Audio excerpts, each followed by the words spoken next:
Awareness ডেভেলপমেন্টের জন্য যে সেমিনারটা করা হয়েছে সেটাকে যদি কাজে লাগিয়ে যদি আমরা অ্যাওয়ারনেস ডেভেলপ করতে পারি তাহলে দেশের প্রতি একটা গুরুত্বপূর্ণ অবদান বলে আমি মনে করি। আমরা যে বাংলা বলি 500 বছর আগে কি সেই বাংলা বোঝা হতো? 500 বছর আগে সেই বাংলা আমাদেরকে দিলে আমরা কেউ বুঝবো না। কাজে ভাষা চেঞ্জ হয়ে গেছে, কিন্তু আরবিতে কোনো চেঞ্জ হয় নাই। কাজে এটা আর কাজে আরবি ভাষা বিশ্বে প্রাচীনতম এবং কিয়ামত পর্যন্ত থাকবে। আর দ্বিতীয় কথা হচ্ছে আরবি ভাষার ভূমিকা রেমিটেন্স বৃদ্ধিতে আজকে যে সেমিনারটা হয়েছে, এখানে একটা জিনিস জানা দরকার, আমরা জানি না। বাংলাদেশিরা পৃথিবীর মধ্যে যাদের আইকিউ হাই, এদের মধ্যে কিন্তু বাংলাদেশিরা অবস্থান করছে। এটা আমি কিভাবে জানলাম? আমি মালয়েশিয়াতে যে 6 বছর চাকরি করেছি, সেখানে আমরা 32 জাতির শিক্ষক ছিলাম, আর 52 জাতির শিক্ষার্থী ছিল সে ইন্টারন্যাশনাল ইসলামিক ইউনিভার্সিটি মালয়েশিয়াতে।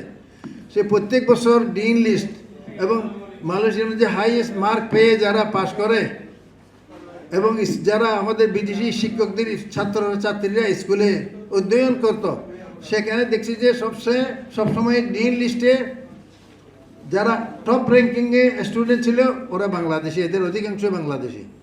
যারা হাইয়েস্ট মার্ক পেয়ে সমস্ত বিশ্ববিদ্যালয়ের ছাত্রদের মধ্যে হাইয়েস্ট মার্ক পেয়ে যারা রয়্যাল একাডেমিক অ্যাওয়ার্ড পেয়েছে, এদের অনেকে বাংলাদেশি। এবং শুধু আপনাদের জানার জন্য বলছি, আমার এক ছেলে অনার্সে সকল বিদেশি ছাত্রদের উপরে হাইয়েস্ট মার্ক পেয়ে রয়্যাল একাডেমিক অ্যাওয়ার্ড পেয়েছে।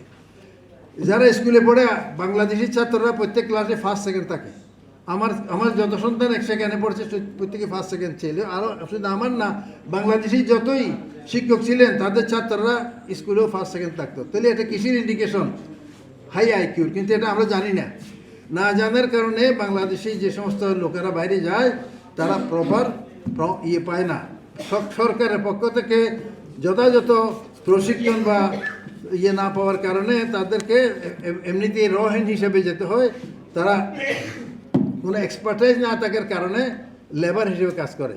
অথচ যারা ল্যাঙ্গুয়েজ প্রফিসিয়েন্সি অথবা টেকনিক্যাল নো হাও জানার পরে বিদেশে গেছে, তারা কিন্তু অনেক বেশি বেতন পায়। তো তাহলে এটা কি করতে হবে? আমাদেরকে এটার জন্য বিশেষ গুরুত্ব দিতে হবে। ধরে নিলাম বর্তমানে বাংলাদেশি শ্রমিক বিদেশে আছে 1 কোটির বেশি, 10 মিলিয়নের বেশি। এদেরকে যদি আমরা 20 বছর পিরিয়ডের মধ্যে ওরা গেছে, তাহলে এভারেজে প্রত্যেক বছর 5 লক্ষ করে গেছে। তাহলে 5 লক্ষ লোক যদি আমরা ট্রেন্ড আপ করে দিতে পারতাম, এরা সবাই গেছে টাকা পয়সা জোগাড় করে বাড়ি পিঠে বিক্রি করে কিছু টাকা দিয়ে দালালের মাধ্যমে গেছে। ওদের কোনো এক্সপার্টাইজ ডেভেলপ করে নাই, কোনো ল্যাঙ্গুয়েজ প্রফিসিয়েন্সি ডেভেলপ করে নাই। সেখানে গিয়ে তারা ভাগ্য বিড়ম্বনায় পড়ে। কাজে এটা রাষ্ট্রীয় দায়িত্ব এবং প্রাতিষ্ঠানিক দায়িত্ব। আমরা যদি ধরি যে 5 লক্ষ লোক প্রত্যেক বছর বিদেশে যায়, এর মধ্যে বিভিন্ন দেশে যায়, অ্যারাবিক কান্ট্রিতে যায়, বাইরে যায়। আমরা ধরলাম যে মিডল ইস্টে কিন্তু 60% যায়, আর 40% যায় অন্য দেশে, যে অন্য ভাষাভাষী। তাহলে মিডল ইস্টে যদি 3 লক্ষ যায় বছরে, তাহলে 3 লক্ষ লোকের যদি ট্রেনিং দিতে হয়, একটা প্রতিষ্ঠান যদি বছরে 1000 লোককে ট্রেনিং দেয়, তাহলে 300 training Arabic language training institute লাগবে। একটি জাতিসংঘ স্বীকৃত একটি ভাষা। স্বীকৃত বলতে এখানে জাতিসংঘের যে ভাষা, তার 6ষ্ঠ ভাষা হিসাবে এটা স্বীকৃতি পেয়েছে 73 সালে। আমরা বাংলাদেশে যারা বসবাস করি, আমাদের মধ্যে 92% মানুষ মুসলিম। আমরা যারা মুসলিম, আমাদের জন্য এটি আরও বেশি গুরুত্বপূর্ণ এই জন্য যে এটি কোরআনের ভাষা, হাদিসের ভাষা, রাসূলের ভাষা, আমাদের ইবাদতের ভাষা। আমরা দৈনন্দিন যে ইবাদত করি এগুলোর সাথে আরবি সম্পৃক্ত, অর্থাৎ আরবিতেই আমরা ইবাদত করি। এটি একটি দিক, ধর্মীয় দিক। আরেকটি বৈষয়িক দিক আছে, সেটি আলোচনা হয়েছে ইতিমধ্যেই। ওস্তাদুল আসাতেজা ডক্টর আবু বকর রফিক আহমদ স্যার বক্তব্য রাখার পরে আমার মতো লোকের বক্তব্য কোনো গুরুত্ব পাবে না। সেটি হচ্ছে আমাদের যারা রেমিটেন্স যোদ্ধা, আমরা যদি তাদেরকে একটু ল্যাঙ্গুয়েজ শিখিয়ে আরবি, মধ্যপ্রাচ্যে 50 লক্ষের অধিক লোক আছে, যে সমস্ত দেশের ভাষা আরবি, তারা যদি শুধু কমিউনিকেট করতে পারে আরবি ভাষায়, তাহলে এখন যে রেমিটেন্স আসে সেটি 3 গুণ হবে। এটি আমাদের জাতির জন্য গুরুত্বপূর্ণ। এই জন্য আমাদের জাতীয়ভাবে এটা ভাবার প্রয়োজন।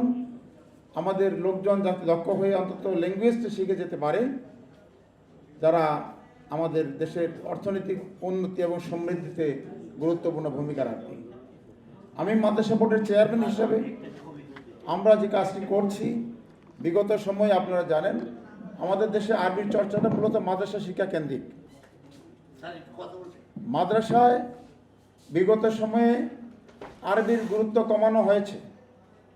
কোরআন, হাদিস, ফিকাহ, উসুল এগুলো সবই আরবি ভিত্তিক, আরবি ভাষা ভিত্তিক মৌলিক বই যেগুলো, এগুলো গুরুত্ব কমিয়ে সাধারণ বিষয় বাড়ানো হয়েছে। কিছু কম গুরুত্বপূর্ণ এবং অগুরুত্বপূর্ণ বিষয় এখানে ঢুকানো হয়েছে বাধ্যতামূলকভাবে, যে কারণে আমাদের মাদ্রাসা শিক্ষার স্বকীয়তা ক্ষুণ্ণ হয়েছে এবং সেখানে ভালো মানের আরবি জানা লোক, ভালো আলেম তৈরি পথে প্রতিবন্ধকতা তৈরি হয়েছে। আমরা ইতিমধ্যে সিদ্ধান্ত নিয়েছি, মন্ত্রণালয়ে জাতীয় কমিটি হয়েছে ইতিমধ্যে, ক্লাস 1 থেকে 8 পর্যন্ত আমরা মাদ্রাসায় মৌলিক যে বিষয়গুলো আরবি বেসড সেগুলোর ওয়েটেজ বাড়াবো। 60 থেকে 70% নাম্বার হবে এই আরবি বেসড বিষয়গুলোর উপরে। বাংলা, ইংরেজি, গণিত, সাধারণ বিজ্ঞান এগুলো বাধ্যতামূলক থাকবে। এছাড়া অন্যান্য যেগুলো তুলনামূলকভাবে কম গুরুত্বপূর্ণ সেগুলো আমরা একাধিক সাবজেক্টে একত্র করে দিয়ে এটা আমরা নাম্বার ওখানে একটু কমাবো, যাতে মাদ্রাসা থেকে কাঙ্ক্ষিত মানের আরবি ভালো জানার লোক তৈরি হয়, ভালো আলেম তৈরি হয়। সেজন্য আমরা কাজ করছি।